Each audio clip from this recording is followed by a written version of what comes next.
Salam Pak Bambang, saya mau izin bertanya, benarkah Paulus merubah ajaran Yesus? Mohon pencerahannya. Kita akan tunjukkan sekarang, dibangunnya pemikiran tentang misalnya Paulus sebagai terdakwa.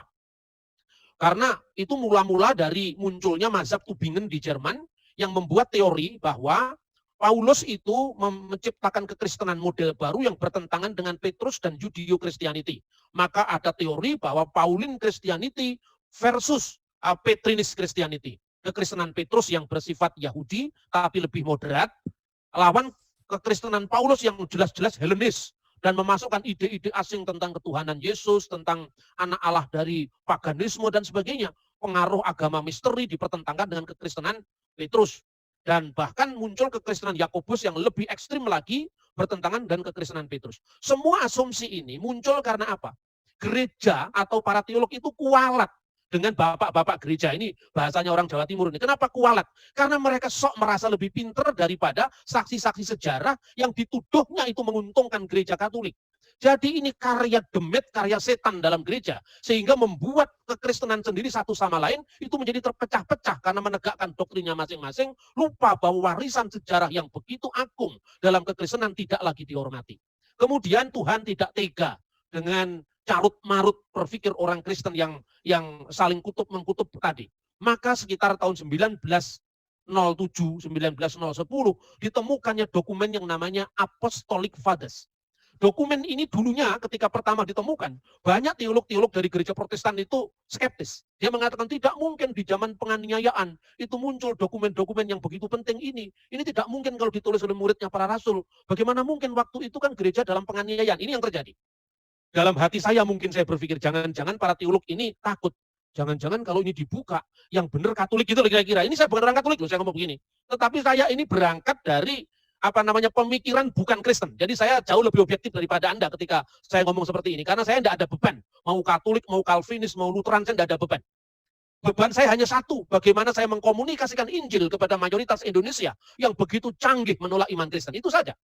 Nah karena waktu itu ketika kita mengatakan Ignatius dari Antioquia, oh Katolik Pak, itu santo. Kita tidak punya santo, kita hanya punya santoso. Kan itu kan pola pikirnya. Nah kemudian ini Polikarpus, itu Katolik Pak. Itu bukan Protestan Pak, Protestan nggak ada Polikarpus. Pokoknya nggak ada dalam Alkitab, itu salah semua Pak. Ini bencana karena kita kualat dengan bapak-bapak gereja. Mengapa kita kualat dengan bapak-bapak gereja? Kalau Anda belajar ilmu hadis Anda tahu. Bagaimana orang Islam memahami bahwa dari zaman Rasulullah, Khulafaur Rasyidin, kemudian Tobi'in sampai kepada zaman kita.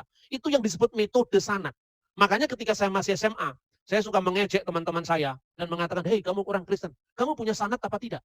Bahwa sanad itu mata rantai transmisi ya, dari Yesus, murid dari muridnya Yesus, enggak ada. Karena Injil itu produk abad kedua, ketiga, dan seterusnya. Beda dengan kami. Misalnya dari Nabi Muhammad, lalu kepada 4 khalifah, lalu kepada tabi'in, dari tabi'in itu muridnya Nabi ini, dari muridnya Nabi lagi kepada pengikut dari murid-muridnya Nabi, tabi'in. Enggak ada. Sekarang kita bisa ngeleleng sedikit lah. Karena apa? Coba sekarang. Dari Rasul Yesus, 12 Rasul, 70 murid. 70 murid, kemudian muridnya dari muridnya ada. Paling tidak yang disebut sebagai Abba Rasuliun, Apostolic Fathers itu siapa? Papias. Papias muridnya Yohanes. Polikarpus muridnya Yohanes. Ignatius dari Antioquia muridnya Petrus dan Yohanes. Kemudian Polikarpus punya murid lagi namanya Irenaeus dari Lyon. Irenaeus yang meninggal kira-kira tahun 202 punya murid lagi namanya Hippolytus dari Roma. Semua naskahnya ini diwarisi oleh gereja sampai hari ini. Makanya dengan munculnya mazhab Tübingen itu begitu kita konfirmasi dengan murid tulisan para rasul, ini muridnya para rasul tidak pernah ngomong kalau rasul-rasul itu pernah konflik. Ya misalnya, apa yang dikatakan Ignatius dari Antioquia? Aku tidak sebanding dengan apa yang diperbuat Petrus dan Paulus. Mereka itu adalah rasul-rasul. Mereka itu rasul-rasul, saya hanya hamba pelayanan.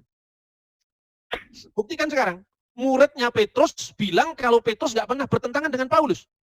Kalau Soekarno dan Hatta pernah pecah, Dwi Tunggal, muridnya Soekarno dan muridnya Hatta merekam perpecahan gurunya. Ini sama sekali tidak. Ignatius ini lahir kira-kira tahun 29, dan menurut catatan bapak-bapak gereja yang sangat kuno, dia adalah anak kecil yang waktu itu dibawa Yesus ketika mengatakan, biarlah anak-anak itu datang kepadaku. Catatan dari gereja kuno sekali, dari catatan dari gereja Ortodoks Syria, ditunjukkan bahwa ketika Petrus sebelum meninggalkan Antioquia, sekitar tahun 37, dia mengangkat kepemimpinan kembar. Yang pertama disebut Evodius, dan yang kedua Ignatius. Kenapa diangkat kepemimpinan kembar? Karena Ignatius itu untuk memimpin jemaat latar belakang Yahudi. Dan Yosepus ahli sejarah menunjukkan bahwa, ahli sejarah Yahudi menunjukkan bahwa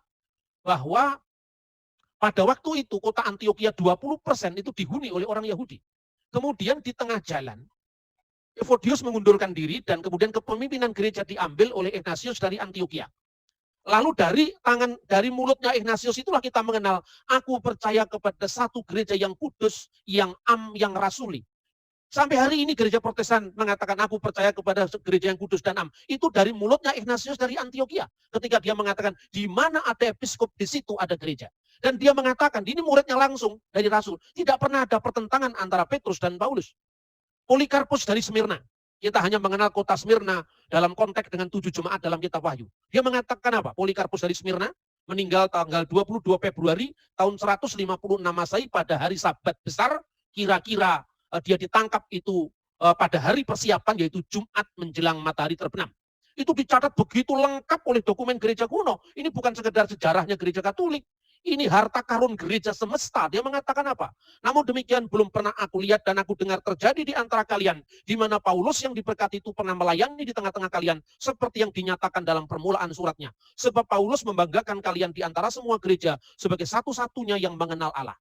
Di sini juga tidak ada jejak pertentangan Paulus dengan Petrus, Paulus dengan Yakobus, seperti mazhab Tübingen dari abad 19 yang muncul zamannya Pangeran Diponegoro. Kemudian ketiga, Clement dari Roma. Nama Clement ini disebut oleh Petrus Paulus di dalam Filipi pasal 4 ayat 3. Clement dan kawan-kawan sekerja yang lain.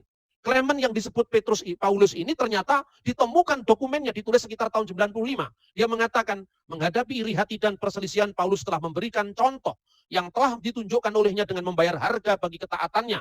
Setelah ia 7 kali diikat dalam pengasingan, dilempari batu, akhirnya dia menerima mahkotanya yang mulia, maksudnya kemartirannya. Tidak ada jejak antara Petrus dengan Paulus, bertentangan antara dua ini. Murid-muridnya Petrus, murid-muridnya Paulus, murid-muridnya Yohanes tidak pernah cerita kalau gurunya pernah bertentangan. Beda ketika Soekarno-Hatta pernah pecah, maka Sujatmoko bicara, Rosan Abdul Ghani bicara. Siapa Rosan Abdul Ghani? Jubir Manipol Usdek. Orang kepercayaan Bung Karno tentu membela gurunya. Apa alasannya demokrasi terpimpin? Kenapa Hatta itu dianggap salah dan seterusnya. Ini cara berpikir historis, bukan sekedar mabuk dalil saja. Kemudian bukti ini menunjukkan tidak ada bukti sejarah dari masa kekristenan paling awal yang mendukung teori tentang pertentangan Petrus-Petrinis Christianity versus Pauline Christianity seperti yang digagas oleh mazhab Tübingen yang berdiri di zaman Pangeran. Oke Pak Bambang, penjelasan Anda sangat mencerahkan dan menguatkan iman kami. Terima kasih, Tuhan Yesus memberkati.